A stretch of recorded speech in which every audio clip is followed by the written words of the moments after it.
bienvenidos a una nueva emisión de Periscopio en el streaming de UniTV.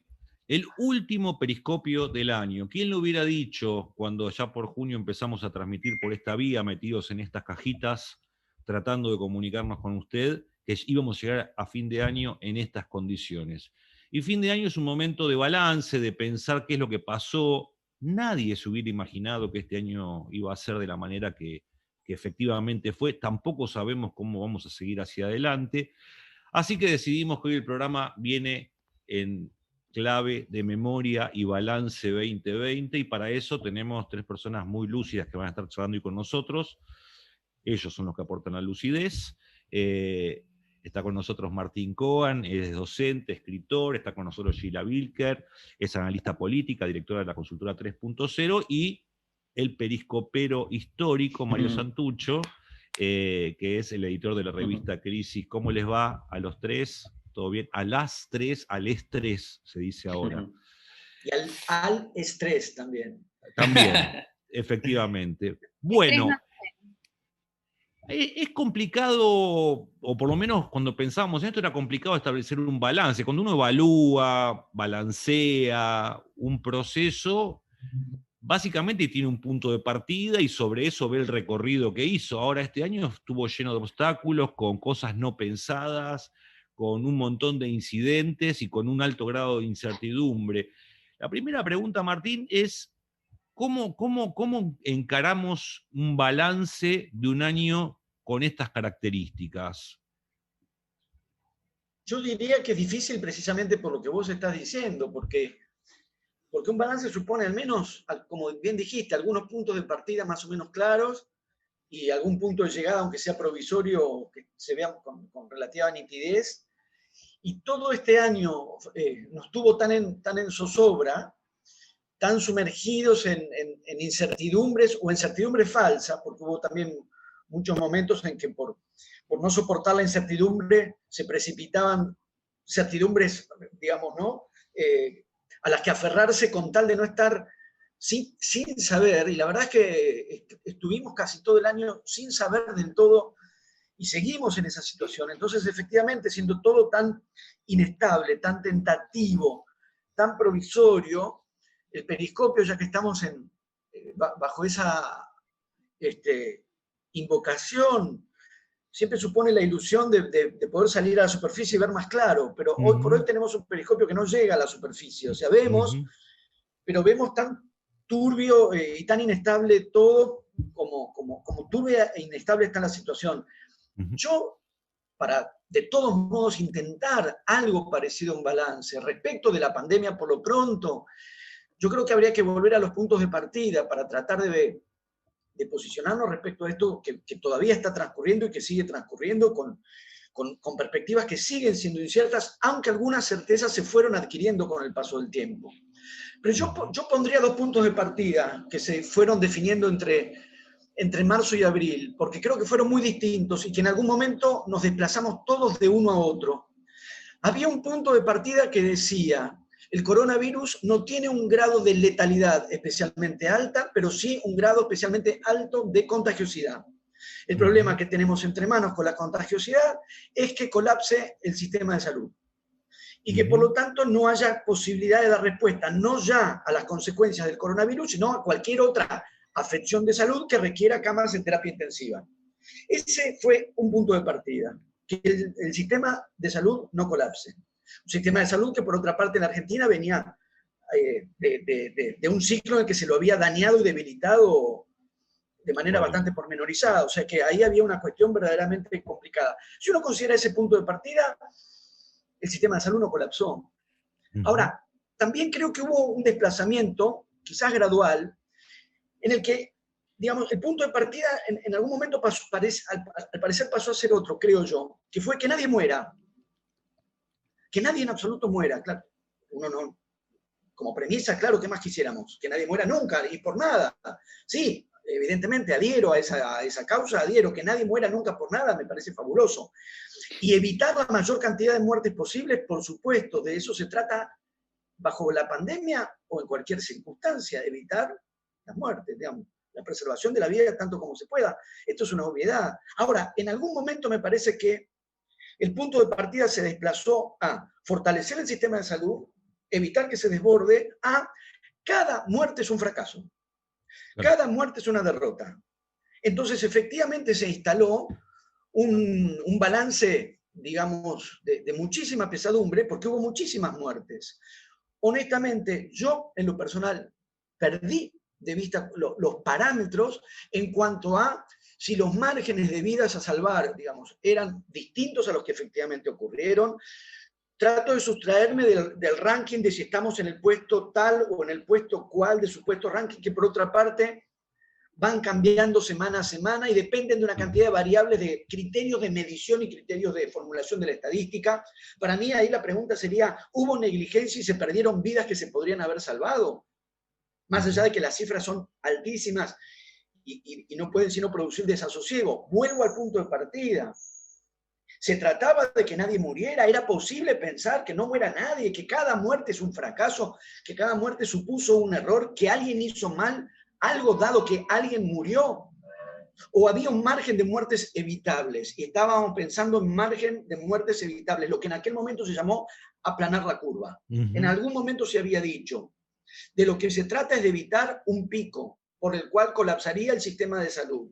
Entonces se trataba de aplanar para que los efectos duraran en el tiempo y que el sistema de salud no colapsara. Yo, en lo personal, precisaría volver de alguna manera, un intento de definir cuáles eran nuestros puntos de partida, porque solamente así para mí podría ser medianamente claro poder hacer un balance que no pase ni, digamos, por ni triunfalismos estúpidos ni derrotismos igualmente estúpidos.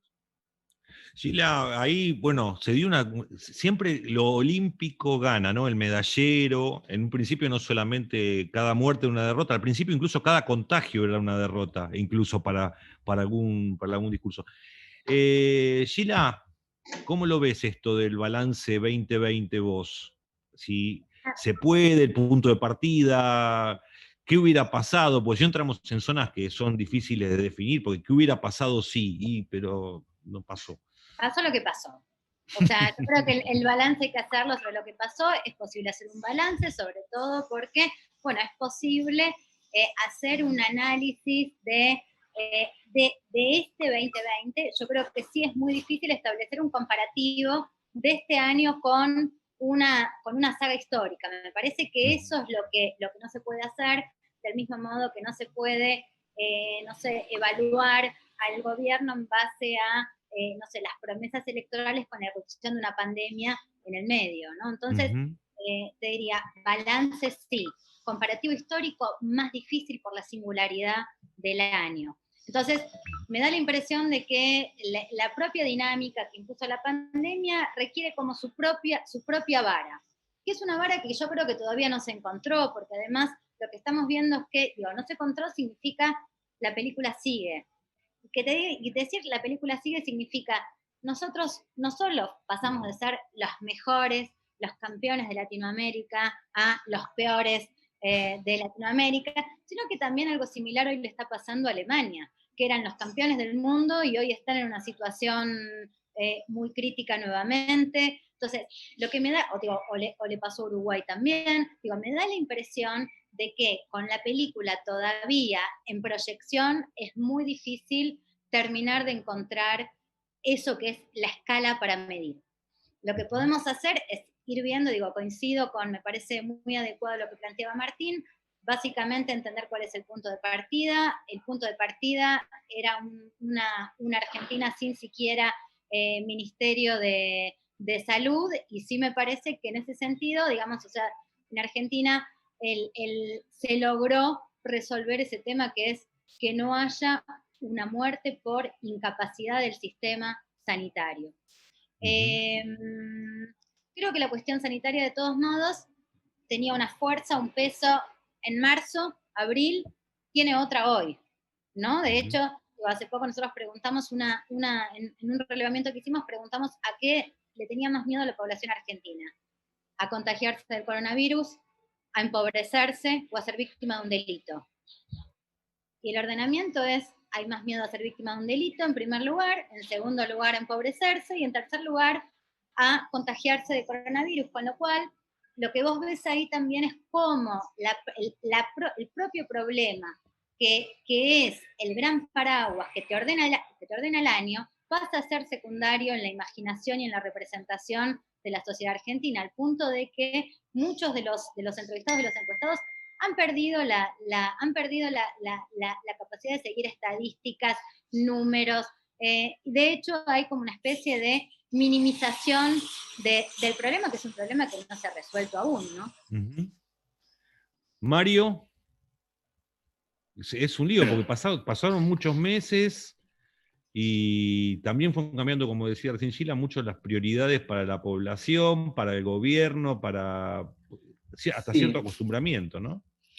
Sí, yo tengo una perspectiva un poco, como suele ser, pesimista, no, más que pesimista, un popoco amarga del año.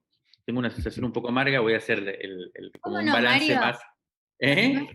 Mario, que vos digas eso nos pone en un lugar de optimismo. Esto es optimismo cero. Sí, yo lo que quisiera, lo pensé así, por ejemplo, cuando me dijeron que pensemos un balance. Yo creo que el año empezó con una pregunta para, por supuesto, los que tenemos como una mirada más política, que la política es como un poco el centro del asunto, mirada corta, por supuesto, pero es la que nos toca, que la gran pregunta era si es verdad que habían vuelto mejores o no, ¿no? El nuevo gobierno, asumí un nuevo gobierno, Alberto Fernández, Cristina Fernández. Bueno, y la pregunta era esta idea de volver mejores, que fue la que organizó la campaña el año pasado. Y de repente, al irrumpir la pandemia y cambiar completamente los términos de la cuestión, yo creo que la pregunta que se impuso, si se acuerdan al principio de la pandemia, las grandes discusiones que se dieron, lo que significaba la pandemia para nuestras formas de vida y demás, era si íbamos a salir mejores. O sea, no si volvían mejores o volvíamos mejores, sino si íbamos a salir mejores de la pandemia. Bueno, yo creo que, por lo menos a día de hoy, la respuesta es que salimos peores de la pandemia. ¿Por qué? Y pongo se me ocurrió poner 3 criterios de valoración, por ejemplo. Lo primero es lo sanitario. Cuando empezó la pandemia, nos dimos cuenta de lo que habíamos hecho con el sistema de salud, ¿no? Y con la lógica de los cuidados a nivel global, no estoy hablando de Argentina, ¿no? La postergación, la subordinación, ¿no? El repliegue de los sistemas de salud, la lógica de tercerización, del ajuste, bueno. Y nos dimos cuenta que estábamos un poco preparados para un evento así. Uno podría decir que no había forma de prepararse, pero que concretamente la cuestión de los médicos, de los cuidados, de las médicas y demás, lo habíamos dejado en un segundo plano. Y todos dijimos, esto no puede volver a pasar. Cuando la pandemia termina, no podemos volver a tratar tan mal o subordinar tanto el asunto. Yo creo que todavía no terminó la pandemia y ya nos olvidamos de la importancia que tiene la cuestión de la salud, ¿no? Durante todos estos meses casi ni lo vemos, pero los enfermeros, las enfermeras, los médicos y médicas ahora protestando con salarios bajos, con condiciones de trabajo. O sea, ni siquiera terminó el problema crítico de la epidemia o de la enfermedad, y ya de vuelta volvimos a poner en un segundo plano completamente al sistema de salud, ¿no? Esa es una primera cuestión que a mí me parece complicada y compleja, y nosotros estuvimos incluso tratando de hacer una campaña en función de eso, hablando con el enfermero, con la enfermera, con la gente que está en los hospitales. ¿Se acuerdan cuando se empezó a abrir esta lógica de los bares llenos, mientras en los hospitales todavía estaba el combate a la enfermedad y el cuerpo a cuerpo, y al lado, a 2 cuadras, bueno, imágenes que por ahí son reduccionistas, no quiero decir que esto sea, pero esto es una cuestión.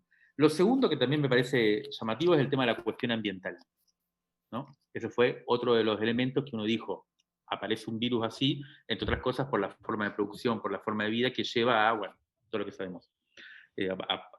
Todavía no está confirmado, nunca se terminó de confirmar, pero aparentemente sale un animal, ¿no? De ciertas condiciones de producción de los alimentos y demás. Bueno, todo este año tuvimos otra saga, que fue paralelo a la pandemia, que fueron los incendios, ¿no?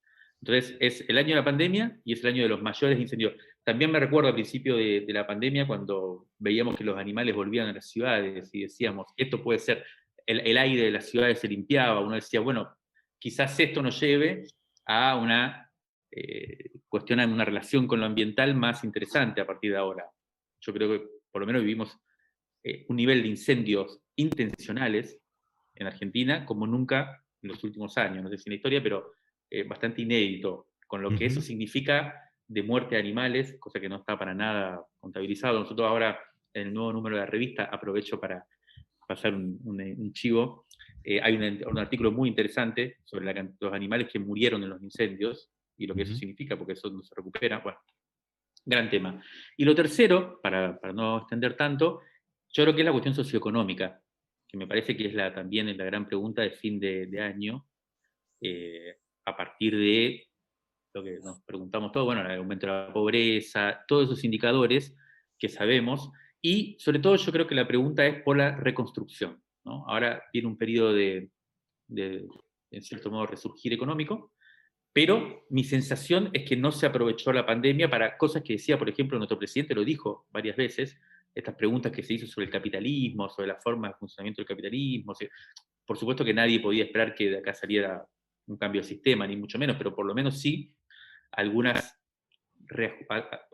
preguntas abiertas fuertes sobre las formas de producción, sobre el sistema económico argentino, sobre la estructura económica esencialmente desigual de la dictadura para acá. Bueno, pensar algún reajuste de eso, y me parece que lo que vamos a vivir es, lo que se está empezando a ver es una reconstrucción de la economía con los mismos sujetos liderando esa reconstrucción. El Consejo Agroindustrial Argentino, la energía, la minería, el FMI, son los actores que van a discutir o que van a traccionar ese repunte, y yo creo que no se puede esperar más que un aumento de la desigualdad en ese contexto. Yo pondría los tres conflictos importantes del año muestran un poco esto. Vicentín primero. Sí. No, Guernica. Ahí está bueno por... Sí.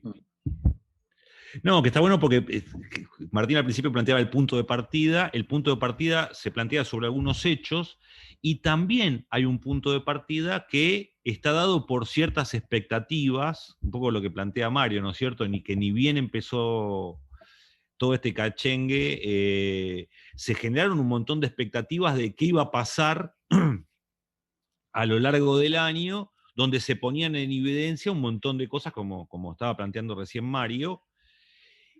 Y esta doble cuestión, si el sistema, por decirlo así, sale fortalecido, o si efectivamente se dan algunos cambios o algunas tensiones hacia adelante. Digamos, ahí aparece el punto de partida de que no colapse el sistema sanitario, que planteaba Martín Cobán al principio, y también qué va a pasar con todo esto en términos sociales. De todos modos, esto no terminó, es difícil hacer, no tenemos el punto de llegada, como decía Martín al principio también, y pasaron cosas, porque tampoco estamos en marzo, hubo empobrecimientos, crisis económica, también una disputa por el sentido de todo esto, que después vamos a hablar de eso, porque también nos interesa hablar de la memoria, cómo quedará esto en nuestro inconsciente colectivo, o por lo menos balbucear un poco al respecto. Tiene que ver con esas expectativas, también con respecto a qué va a pasar con un drama de estas características nunca visto. No sé, Martín, ¿cómo lo ves vos? Yo tampoco tampoco por lo que señaló Mario, especialmente optimista, y hasta podría hacerlo incluso menos que Mario, si él me lo permite, pero sí, por favor. Porque no, digamos, personalmente no tengo expectativas, no ya de un proceso de transformación, sino incluso la palabra reconstrucción, que es una palabra que efectivamente vemos, leemos y que en principio uno adheriría.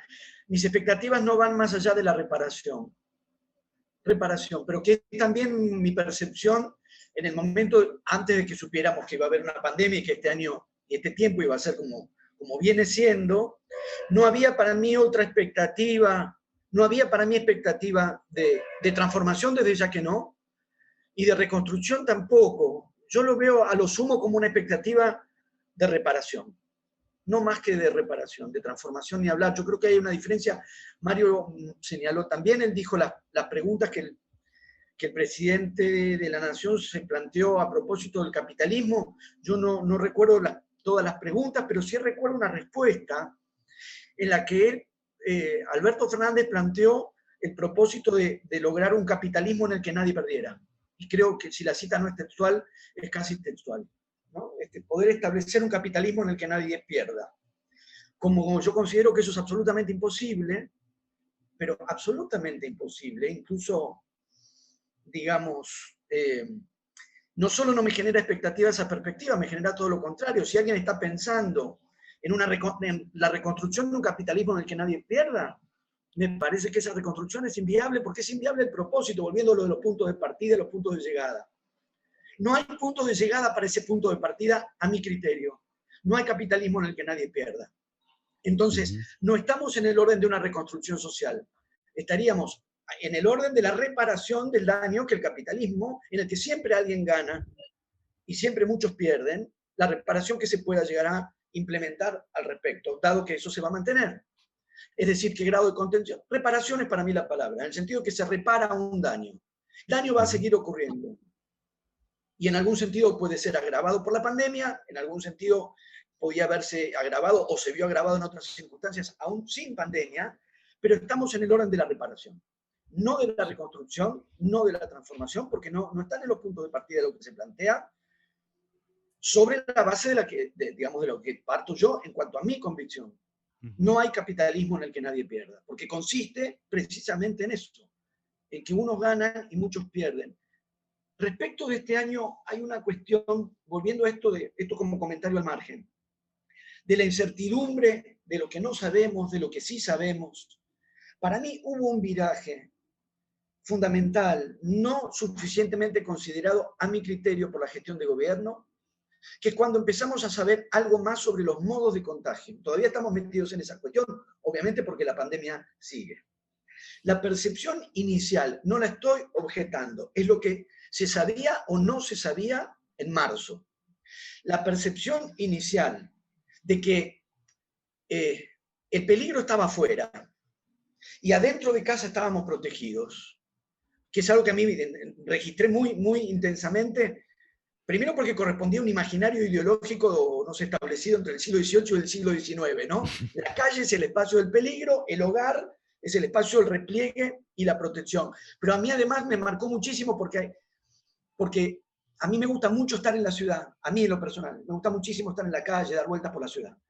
Y no me gusta nada estar en mi casa, así que imagínense que esa consigna, adentro estamos protegidos, afuera salimos a buscar el virus, en fin, requirió de mí una adaptación fuerte.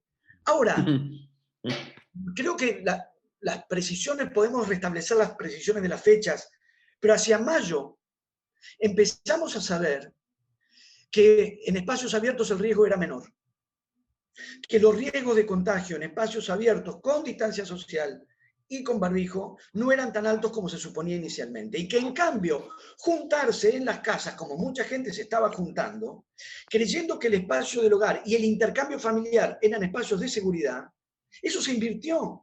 Entre mayo y junio eso se invirtió. Se empezó a advertir que juntarse en las casas con los hermanos, con los cuñados, era más peligroso que salir a correr en un parque. Incluso, digamos, a cielo abierto y manteniendo las distancias. A mi criterio, esa diferencia, que es una diferencia enorme, en términos prácticos, de prevención de contagio, ahí en ese momento supimos algo que antes no se sabía, sobre cómo cuidarnos, en qué consistía cuidarnos y en qué consistía exponernos. Y sin embargo, creo yo, se siguió machacando, se siguió hostigando como supuestamente peligrosa la práctica de estar en la calle o de ocupar espacios públicos. Se siguió, digamos, sosteniendo la premisa de que estábamos en aislamiento.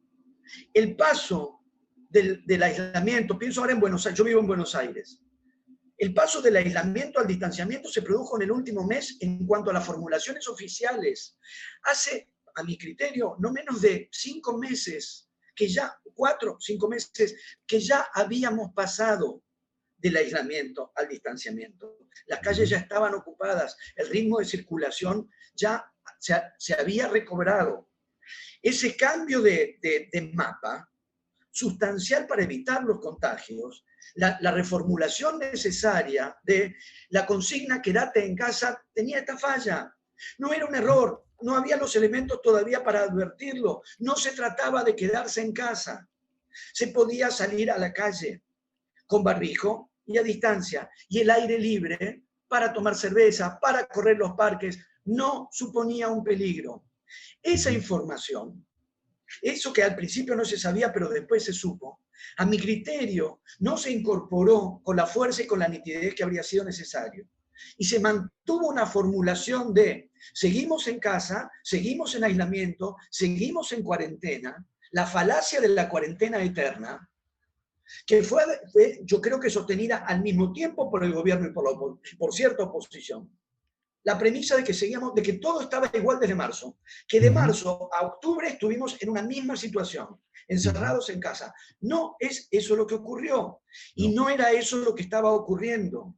Y en relación a lo que efectivamente ocurría, las medidas necesarias para la prevención de contagio, en algún momento, a mi criterio, se descuidaron porque se siguió combatiendo lo que ya se sabía que no contagiaba.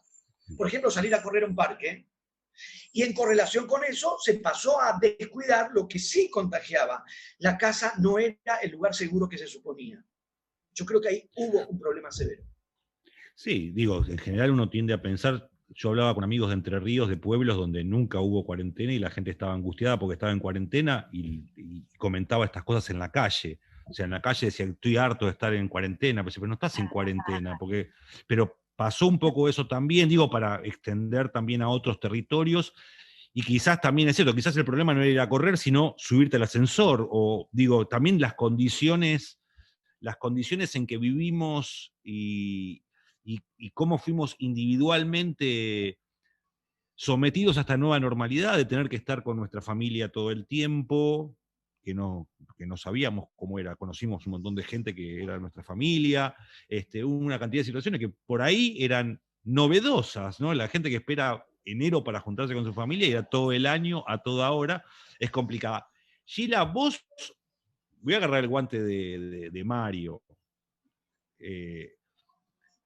Lo del optimismo me interesa que retomes para que no quede eso ahí solamente monopolizado el pesimismo por Mario, que yo creo que de alguna manera también tiene que ver con ciertas expectativas.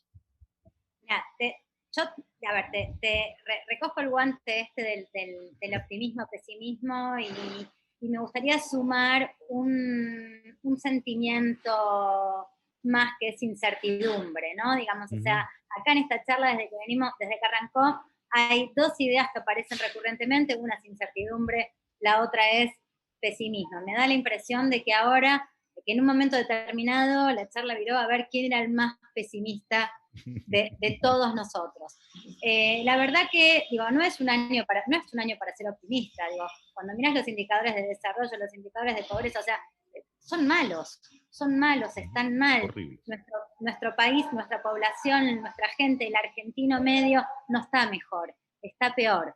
Sin lugar a dudas. Con lo cual, el pesimismo no es solo algo que está aquí, digo, más allá de esta competencia entre nosotros, saber quién puede lograr ser más pesimista, digo, más allá de este chiste o este juego, digo, es algo que también está expandido, está extendido como sentimiento medio en la sociedad argentina, ¿no? Digamos, cuando nosotros preguntamos, digo, ¿qué expectativas hay en relación con el año que viene? La verdad que las expectativas son bajas para el país e incluso son bajas en términos de primera persona, y eso me parece mucho más delicado porque siempre hay una constante que es ¿cómo le va a ir al país? Y no sabemos. ¿Y cómo te va a ir a vos? Bárbaro. ¿No? Eso que es como un ABC de la opinión pública, que es que uno siempre piensa, o la ciudadanía argentina, por lo general culturalmente piensa que le va a ir mejor en primera persona de lo que le va al país, ¿no? Digamos, o sea, son esas disparidades que uno las constata una y otra vez en las mediciones. Hoy en Argentina no están. Es decir, hay pesimismo incluso para la primera persona, no solo para el país. Quiero complementarlo con otra idea también, que es la idea de incertidumbre. Porque, bueno, este fue un año realmente muy incierto, con mucha incertidumbre en todo sentido. En ese sentido, creo que la incertidumbre alcanza no solo al porvenir, sino también es una incertidumbre y una incerteza muy fuerte sobre la información. Lo que contaba recién, lo que contaba recién tenía que ver básicamente con esta idea de que no hay información, no hubo información clara. La propia Organización Mundial de la Salud fue vino, confirmó cosas, el barbijo sirve, el barbijo no sirve, el aislamiento sirve, el aislamiento no sirve. La verdad que todavía no está el cuerpo de información claro sobre el cual avanzar con paso firme. Y eso de alguna manera tiene que ver también con estos aspectos vinculados a las incertezas.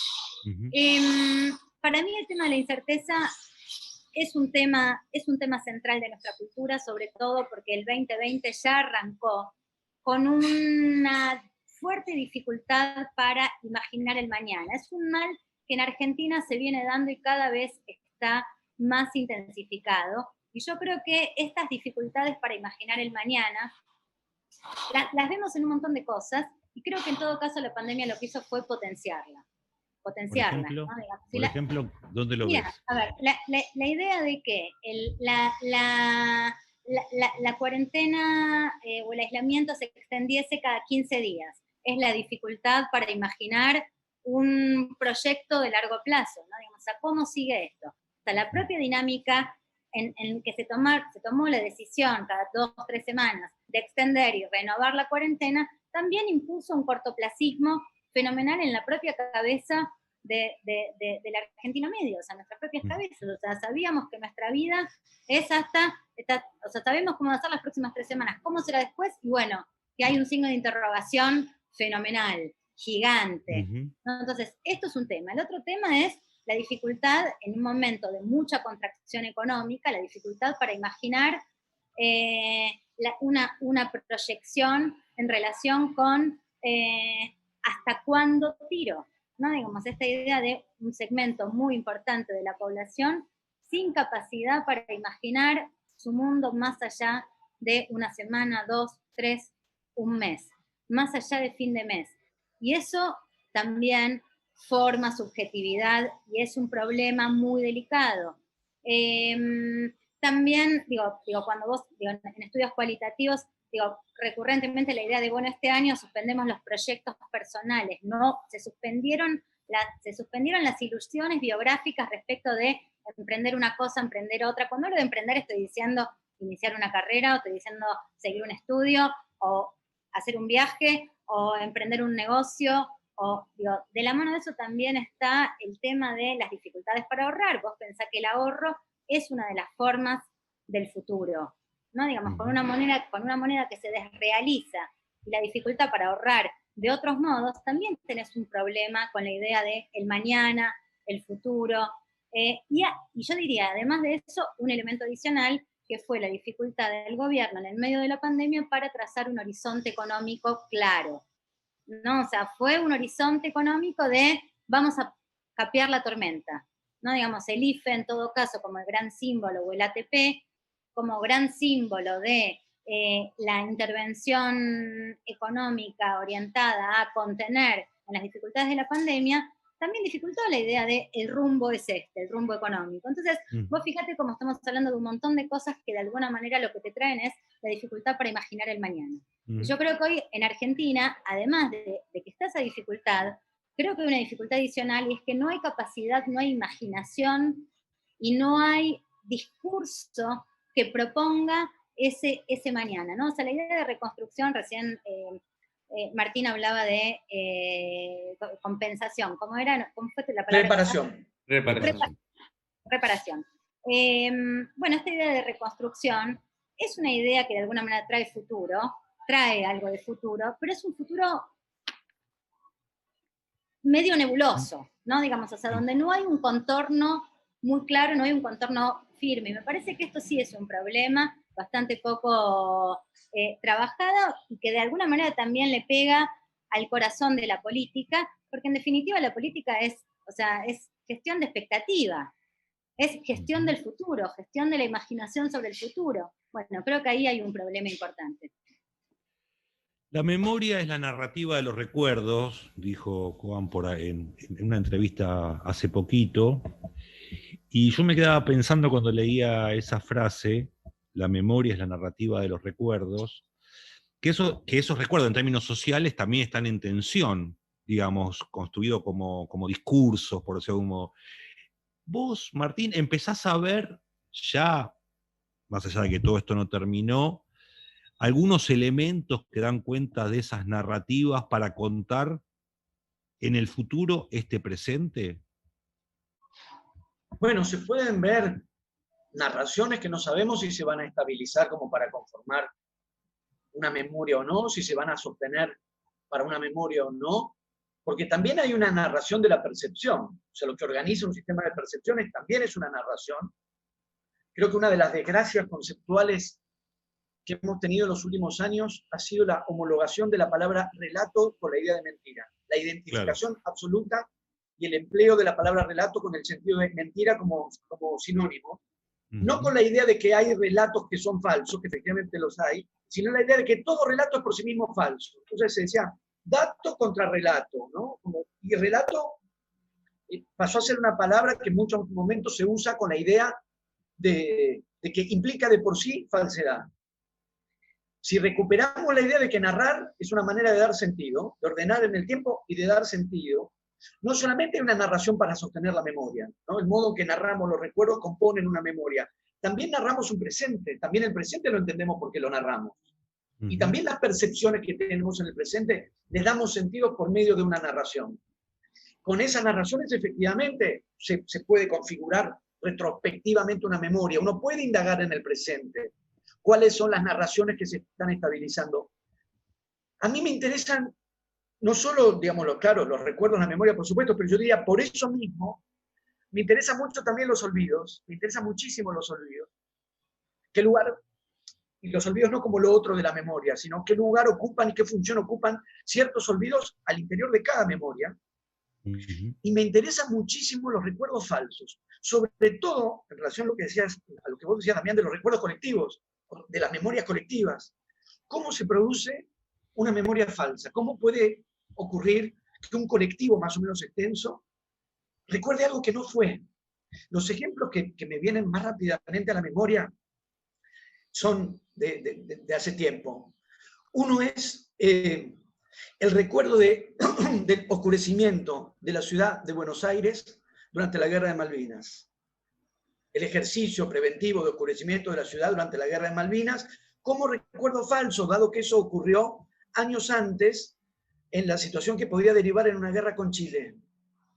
¿Cómo se produce ese recuerdo falso? ¿Cómo se produce esa memoria colectiva falsa donde alguien aloja el recuerdo de algo que en verdad no ocurrió, que es ese oscurecimiento durante Malvinas? Me interesa en cada caso indagar por qué, porque obviamente el recuerdo falso se produce en relación a alguna necesidad ideológica determinada, que en cada caso se puede interrogar. Otro ejemplo al que suelo acudir, el Mundial 78 visto por todos en colores en la Argentina. La transmisión generalizada del Mundial 78 en colores, cosa que no ocurrió. ¿Cómo es que tanta gente recuerda haber visto algo que en verdad no vio? También ahí me parece que hay en lo falso, del recuerdo falso, hay algo ideológico para interrogar. Me pregunto si no aparece, si no se está insinuando, esto va en relación a lo que comentábamos antes, la narración de haber estado 7 meses encerrados. Pero empieza a configurarse y estabilizarse una narración de que hemos estado 7 meses sin salir de nuestras casas. Todavía estamos a tiempo de verificar concretamente, decir, efectivamente no saliste, contame cómo fue ese no salir.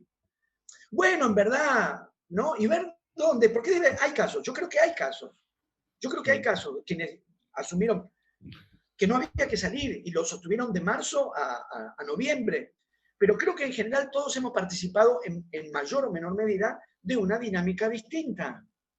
Dado que en mayo, en Buenos Aires, hablo de Buenos Aires, pero en aquel momento en el interior del país había sectores, zonas con un grado de apertura aún mayor. Salíamos, yo con la bicicleta ya salía, estaba permitido además, 6 de la tarde, salía. Los cafés habilitaron las veredas en agosto, o sea, hace ahora 4 meses. Si esto ocurrió, si uno salía a las 6 de la tarde a caminar o a correr al parque, como en algún momento pensé, porque se insistía los runners, nadie sale a verificar la velocidad de traslado que cada uno tiene. Si salías a caminar, no te obligaban a trotar para correr, digamos, para encajar en la formulación del runner.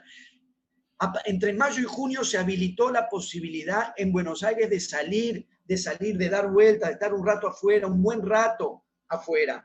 En agosto, desde agosto nos podemos sentar en un café. Buenos Aires tiene un clima muy benévolo. Y sentarnos horas al aire libre en el café. Y después ya nos pudimos meter para adentro en los cafés hasta el día de hoy. ¿Cómo se compondría? Porque yo creo que a la vez se va componiendo el recuerdo colectivo de haber estado 9 meses encerrados. Sí. Cuando no es lo que ocurrió, al menos, creo yo, en una mayoría de casos. Eso interpela las memorias y los imaginarios en el punto al que ustedes también se referían antes. Decir que hemos sido los mejores y decir que pasamos a ser los peores, para mí son dos formulaciones idénticas, o sea, opuestas, pero equivalentes. Es siempre el imaginario de la excepcionalidad. Figurarse como los mejores, el mundo nos mira por lo bien que estamos haciendo todo y el mundo se ríe de nosotros por lo mal que hemos hecho todo. Es la misma formulación, es la formulación somos especiales. Estamos tan perdidos como en casi todos lados. Se ha ido haciendo, deshaciendo, equivocándose y acertando, más o menos como en todos lados. Ser uno más del montón me parece que es lo que ciertas narraciones no soportan. Entonces fabulan una excepcionalidad y funciona como funcionan los imaginarios y como funcionan las ideologías, tocan un deseo.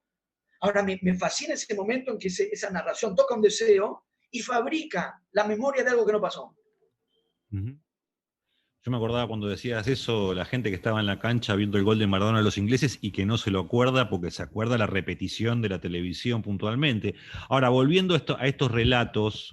Eso, perdón, Damián, eso incluye a Maradona. Sí. Tengo la impresión de que Maradona pasó a contar ese gol cada vez más por lo que se decía que por lo que él mismo puede haber vivido. Y seguramente. Porque él ahí invocaba el consejo del hermano por el gol que se había perdido contra Irlanda años antes, pero yo creo que después cada vez más, por eso era quien era, y fue quien fue, y sigue siendo quien fue, empezó a narrar el mito. Él, que era el mito, empezó a narrar también el mito. Ahora, y yendo a Mario, obviamente estos relatos o estas memorias construidas narrativamente también tienen intencionalidad política, ¿sí? Eso también está en discusión, además que lo asumimos dentro de nuestro inconsciente colectivo, nuestro imaginario, y olvidando cosas y recordando cosas. ¿Vos podés imaginarte cómo, desde una perspectiva más política, Mario, cómo van a ir recogiendo cada sector de nuestra sociedad una narrativa que dé cuenta de lo que pasamos este año? Y es muy difícil eso, me parece. Yo creo que en realidad, yo creo que en realidad el carácter político, la naturaleza política de las narraciones que se construyen sobre hechos, tienen que ver más con algunas, con esto, con el sentido de lo que se produce a través de la narrativa, ¿no? Y para mí no juega tanto la intencionalidad, no juega tanto ni siquiera la determinación, si se quiere, en este caso estructural o predeterminada, digamos, ¿no? De quien produce los discursos. Me parece que es realmente una lucha de interpretaciones que tampoco es tan clara de determinar así, pero sí me parece que hay como debates colectivos o eventos colectivos importantes que según cómo se lo lea socialmente, colectivamente, y ahí siempre hay una lucha de interpretaciones diferentes, decide mucho de cómo sigue el asunto, ¿no? En ese sentido me parece muy, muy interesante, por ejemplo, la pregunta sobre la excepcionalidad que planteaba Martín, o la incertidumbre, que planteaba Chile también, que me parece que son elementos que son claves para pensar estas cuestiones. Por ejemplo, la incertidumbre yo creo que yo lo pienso como un valor, o sea, porque parto de la base de que el modo de ser de la sociedad hoy, el orden existente, debe ser alterado. Entonces, todo lo que introduzca ahí indeterminación, todo lo que introduzca suspenso y posibilidad de determinar tan claramente los sucesos, para mí abre una posibilidad. Ahora, es cierto que eso, y me parece que es lo que está diciendo Chile, cuando se declina como precariedad o cuando se declina como imposibilidad absoluta de construir dimensiones colectivas, horizontes, expectativas y demás, bueno, sí, se nos cae encima de una manera fortísima, ¿no? Entonces, pero sin embargo, para mí, Rita Segato, la otra vez que la entrevistamos acá en Periscopio, y ella nos decía, la verdad es que yo, cuando apareció el virus, me alegré un poco, porque ahí se empezaba a poner en juego esa especie de voluntad, esa pretensión de ser todopoderoso de la humanidad, y entraba en incertidumbre, y bueno, y habría que repensar ciertas cosas. Yo creo que ahí sí hay un valor de la excepcionalidad, hay un valor de la incertidumbre. En ese sentido, para mí, más que cambio ahora de la coordenada, más que optimista o pesimista, que siempre es una, por ahí es una manera, yo sí creo que hay algo del tipo de irremediablemente un voluntarismo, que personalmente lo asumo, y que creo que es un problema, pero que es la posibilidad de mirar cada evento y cada acontecimiento en lo que tiene de apertura, en lo que tiene de posibilidad, en lo que puede generar. Y creo que este año fue o sigue siendo quizás un año en donde se puso en juego eso, ¿no? Y a mí lo que me llama la atención, o sí me preocupa, es que la mayoría de las definiciones, de cómo se va definiendo esas aperturas de debate, esas cuestiones que de repente nos obligaron a estar, en cierto modo, frente a la evidencia de una urgencia, frente a la evidencia de un hecho extraordinario, si se quiere, se va declinando de una manera quizás pobre, quizás no de la manera que uno quisiera, ¿no? A mí eso me resulta como elemento. Y si yo quisiera ver, por ejemplo, los conflictos que se fueron dando. Antes Martín decía una cosa que me pareció muy interesante, que es cómo se fue también mutando la idea de la calle como peligro y el adentro, ¿no? como seguridad. Cuestión que la narrativa principal de la época, en sentido crítico e incluso de apertura de un horizonte, que es el feminismo, parte de cuestionar ese supuesto, ¿no? Bueno, yo creo que eso también se da en las disputas que aparecieron con fuerza. Uno de los conflictos más importantes que hubo en el año, que fue el de Guernica, puso en juego muy fuertemente eso, ¿no? La cuestión de la propiedad, todo el tiempo la propiedad privada, ¿no? Como elemento fundamental, como el derecho principal, Vicentín también, o sea, cierta hegemonía cultural en ese sentido de la derecha que fue muy difícil de desarmar, ¿no? Los presos, ¿se acuerdan al principio de la pandemia también? La salida de los presos, los presos salían a la calle y eso era un peligro total. Son cuestiones. Y en Guernica, yo lo mencionaba sobre todo por lo siguiente, hay una narrativa propuesta por el Estado provincial fundamentalmente, que a mí me pareció especialmente preocupante, que era esta idea, no sé si se acuerdan, básicamente el ministro de Desarrollo Social, Córdoba Roque, que decía, y en general la mayoría de las agencias provinciales, que dijeron, nosotros no negociamos con las organizaciones, negociamos con las familias. Apareció una idea muy fuerte de familia también, esta idea de que la organización colectiva era más una lógica de politización espuria, digamos, y que incluso el orden de la reparación va directamente a las familias, ¿no? Es ese sujeto necesitado al cual, bueno, son todos elementos que para mí, discusiones que se van resolviendo de una forma que para mí son complicadas. Yo sí, y después aparecen como discusiones que son bastante claves y que no tienen tanta fuerza, ¿no? Tanta pregnancia. Ahora estamos todo el tema con el tema de la vacuna, que es un tema fundamental, y en donde también nos perdemos, ¿no? En donde ahí también empieza a haber una variedad muy grande y una incapacidad de determinar colectivamente realmente cuáles son los términos de la discusión, ¿no? Como muchas de las cosas que veníamos hablando. Pero en simultáneo con eso está teniendo lugar un conflicto que a mí me parece que yo trato de mirar en general las cosas así a través de los conflictos, que es el de los puertos. No sé si sabían que están todos los puertos cerrados hace 9 días por una huelga de los trabajadores aceiteros.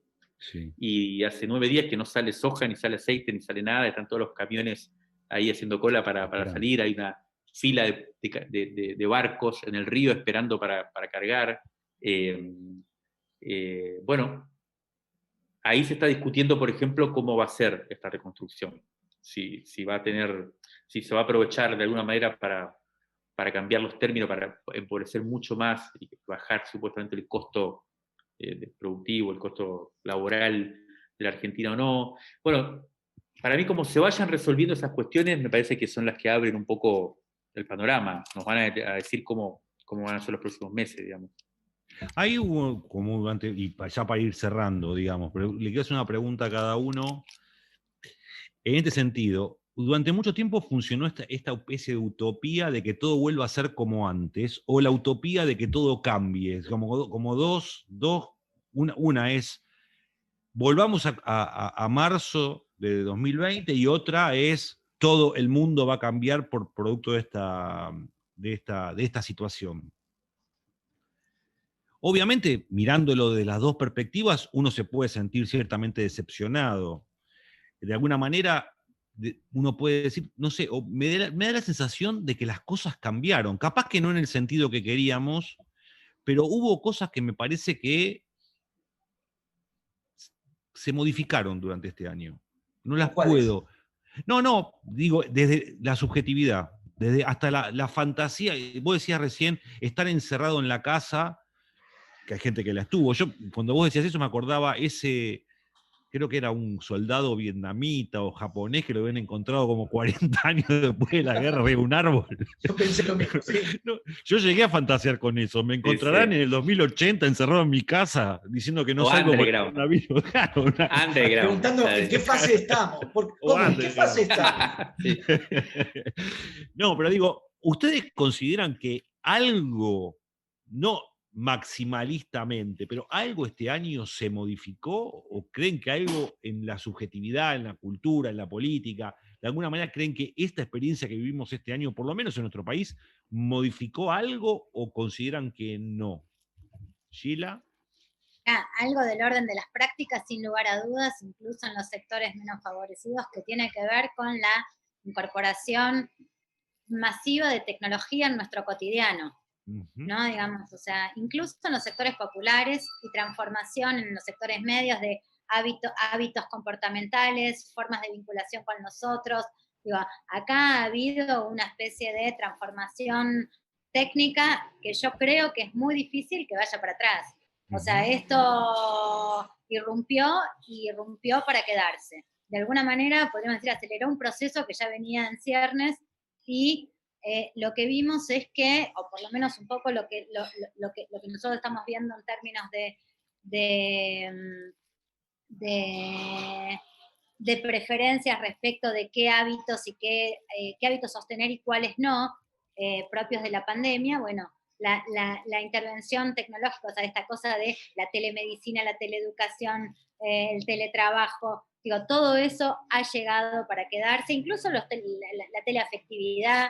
Hay algo de todo eso que ya está entre nosotros, no se va a ir.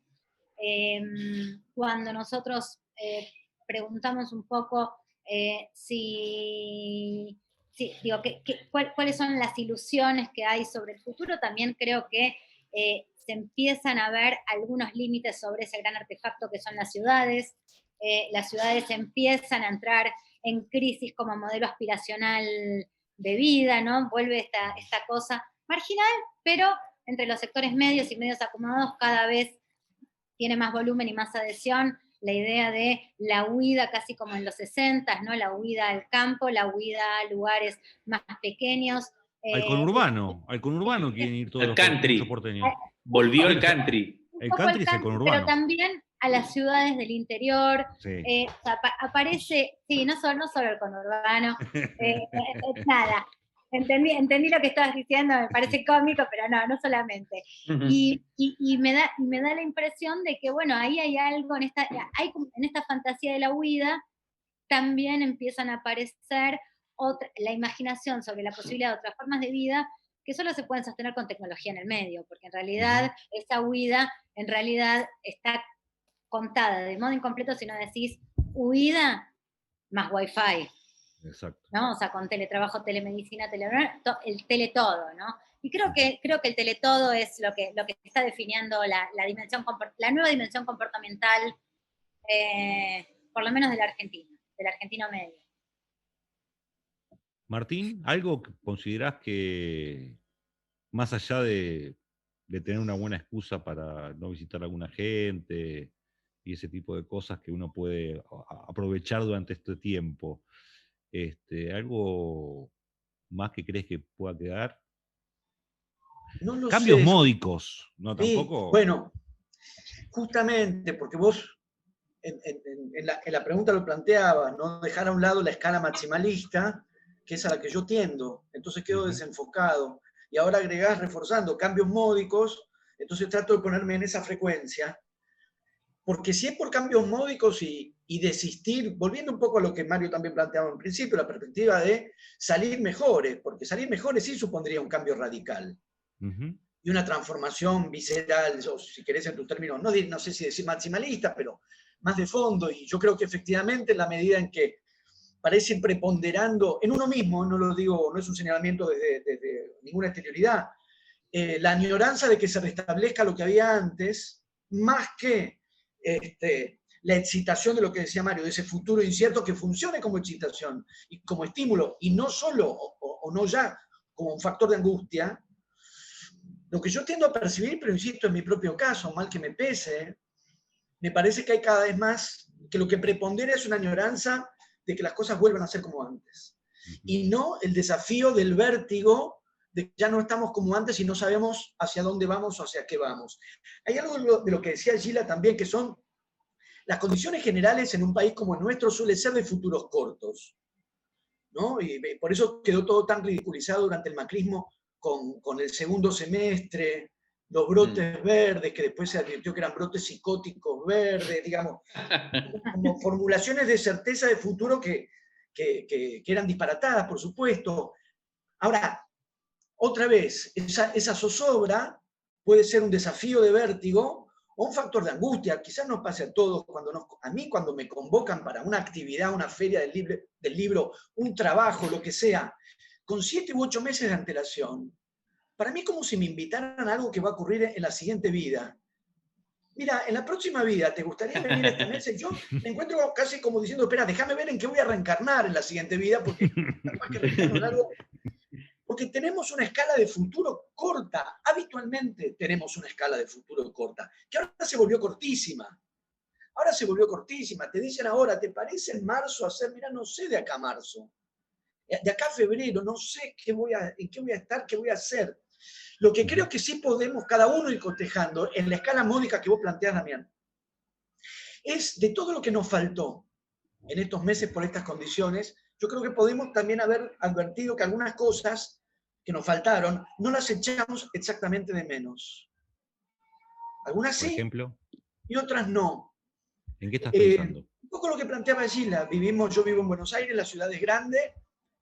Soy muy poco proclive a lo que estamos haciendo ahora, lo tomo como una cosa de emergencia. Yo no usaba Skype. Tengo amigos que viven en el exterior, no me contactaba con ellos por Skype. Prefería el mail o que me llamaran por teléfono, o sea, muy en el siglo XX. Y incorporé una naturalización. A mí esto que estamos haciendo ahora, me fui dando cuenta en el 2020. Se ve que un poco me funcionaba como una sesión de espiritismo. Una invocación vaporosa, la pantalla temblaba un poco y de pronto aparecían caras y voces. Me funcionaba así, me funcionaba mal. Claro, eso cambió en mí absolutamente y ahora advierto que desplazarme 1 hora por la ciudad para encontrarme 40 minutos con alguien, hacemos el Zoom. Me doy cuenta que no lo he hecho. Dale, cosas, ¿no? Claro. Las aulas sí. Digo, Gila, en relación a lo que vos planteabas de lo que llegó para quedarse. Para mí, las clases en las aulas valoro muchísimo. Lo comentábamos antes, al cabo dentro de un rato voy a dar mi clase número 103 del año en Zoom. Así que lo practiqué intensamente. Lo valoro, lo aprecio, es una de esas incorporaciones que me cambiaron, pero estar en un aula con los estudiantes y poder calibrar y palpar la atmósfera y el clima de una clase es parte de lo que eché de menos. Pero sí descubrí que muchas de las cosas por las que me trasladaba enormemente, no eché de menos eso. Y una cantidad de cosas que hacíamos reuniéndonos todos para lo que fuera, y que uno descubre que se podía hacer 20 minutos en el Zoom. 20 minutos en el Zoom. No hacía falta viajar 1 hora, reunirse. Cuando te reunís así ya te saludás, además te contás cosas. Se te iban 3 o 4 horas que quizás prefería. Yo eso no lo eché de menos. Dije, es mejor resolverlo 20 minutos en el Zoom, no porque crea en el aprovechamiento integral del tiempo, pero me di cuenta que prefiero elegir yo en qué dilapido mi tiempo. Se perdía mucho tiempo en cosas, traslados y reuniones que no requerían esa cantidad de horas que nos llevaban. No solo no lo eché de menos, lo viví con alivio. Que eso faltara, lo viví con alivio. Ahora, volviendo a tus términos, Damián, son cambios muy módicos. La perspectiva de una sociedad que se transforma, me parece que si surgió, como también decía Mario en un comienzo, se ha ido diluyendo. De hecho, hablamos de reconstrucción, los que tienen más optimismo, hablamos de reparación, los que tenemos menos optimismo, o sea, volver a construir algo que no luce muy distinto de lo que había, de lo construido, es construir de nuevo lo que había, y los que pensamos en una reparación, no estamos pensando más que en una atenuación del daño. Yo no tengo muchas más expectativas en las condiciones actuales que una atenuación del daño, de los daños. Para pensar en una escala, para pensar en una transformación que cale más hondo, pero entonces ya me tendría que salir, Damián, de la consigna de la pregunta, y yo precisaría ahí una escala maximalista. No, está bien, está bueno porque esto que planteas, si efectivamente se modifica el espacio público en las ciudades, en tanto el lugar de transporte, quizás en el futuro veamos si es muy módico o no es tan módico en última instancia. Habrá que, también con el paso del tiempo se podrán dimensionar algunas cuestiones. Para cerrar, Mario, vos, yo me quedo en esta cosa, ¿viste? Ustedes No, son yo, maximalistas, yo me quedo en la módica, diría. Algunas cosas que se modificaron, que vos creés que... Digo, porque también eso atenta contra la utopía también incluso de la vuelta a la normalidad. no, yo estoy muy de acuerdo con lo que decían tanto Chila como Martín, totalmente. Me parece que esos son elementos fuertes. Y yo agregaría una cosa más. Yo no sé si maximalista o minimalista, sino macro, por ahí, o más de largo plazo, no sé, o una mezcla de las dos temporalidades, que tiene que ver con esto que dice Martín, que me parece clave, que es el horizonte de la vuelta a la normalidad como eje fuerte. Yo creo que tiene dos elementos políticos para mí que son significativos y que este año y la pandemia y lo que hemos vivido lo refuerzan muy claramente, pero no entiendo bien qué quiere decir o tiendo a pensar que no me gusta del todo, aunque lo veo inevitable. Que es lo siguiente, siento que este año se confirmó que la derecha, pero la derecha fascista, se quedó o adquirió un montón de valores que antes eran de la izquierda. Lo disruptivo, antisistema, la rebeldía, salir a la calle, pudrir el sistema nos quiere cagar, toda esta idea, incluso la lógica de teoría conspirativa que tiene que ver con lo del relato y con que decía Martín también en su momento, es una propiedad claramente de la derecha. Y no me parece que sea algo temporal, algo solamente de un momento. ¿Y por qué lo digo? Primero, esto va a tener una consecuencia en la lucha de calles, digamos, en cuando vuelva, o sea, ya lo estamos viendo de alguna forma. A mí me da la sensación de que las primeras apariciones, tanto el otro día en la Cámara de Diputados con la cuestión del aborto, como algunas movilizaciones y demás, hay una pregunta abierta por cómo va a ser la vuelta de lo que uno puede llamar los sectores populares, democráticos, hacia la calle. Hay una pregunta ahí sobre qué va a ser eso y qué significa que la derecha haya ganado la calle durante este tiempo. Si eso genera una modificación o no. Pero lo que quiero decir es que hay una cualidad en la generación nueva, la de mi hijo, que cumplió 18 años ahora en diciembre, que yo veo que es precisamente lo opuesto a esa derecha. Yo veo que a mí durante mucho tiempo toda esta cosa del encierro y demás, por supuesto que me produjo una especie de insatisfacción fuerte. Aunque compartiendo completamente lo que decía Martín también de ciertas cosas que siento que son ganancias, para mí fue muy claro cómo aparecieron las diferencias entre un montón de reuniones que claramente se pueden resolver de esta manera y son mucho mejores, y donde se necesita pensar, o necesita elaborar, o necesita realmente estar juntos, construir un común para que aparezca algo, una clase, una reunión política en serio. Esas cosas por Zoom no se pueden hacer, pero sí hay un montón de otras cosas que sí. Entonces, pero yo siento que los jóvenes, les jóvenes, vivieron de una manera más responsable. O sea, yo siento que es muy responsable esta generación nueva. Son los que menos salieron. O sea, yo estaba tratando de salir, de ir, de ver si voy para acá, y por ejemplo mi hijo estaba muy consciente de que no se puede salir, y todos sus amigos ya. O sea, siento que esa generación joven, crítica, que hoy tiene como una perspectiva de cambio, incluso muy en torno a lo ambientalista y demás, tiene una idea de cuidarse y una idea de ser responsable muy fuerte. Y me parece que es lo opuesto precisamente de esa derecha, entre comillas, irresponsable, que no le interesa, digamos, la salud, que está dispuesto a llevarse el mundo por delante aunque todo se destruya. Yo creo que ahí hay un cambio de fondo, que creo que esta época de pandemia y lo que vivimos lo puso muy claramente en juego. Y me pregunto qué significa eso, ¿no? Me pregunto cómo va a modelar eso a las subjetividades políticas, a las formas colectivas de expresión, cómo viene eso, ¿no? Y eso me quedé pensando en estas últimas semanas. Mario Santucho, nos vamos con un Mario Santucho más optimista. No sé si lo pudieron registrar finalmente, ¿sí? Sobre todo viendo a las jóvenes generaciones. Muchísimas gracias, Mario, por estar en tu programa, el programa que vos estás siempre, está presente tu espíritu por aquí.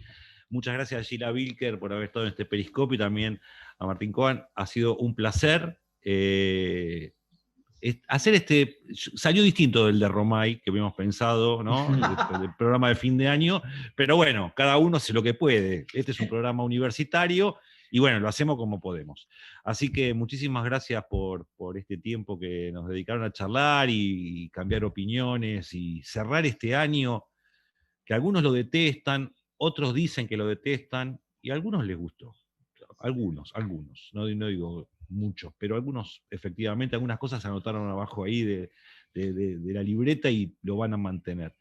Muchísimas gracias a los tres. Muchas gracias a vos, Damián, y un gustazo compartir con Martín y con Chile. Buenísimo. Un abrazo.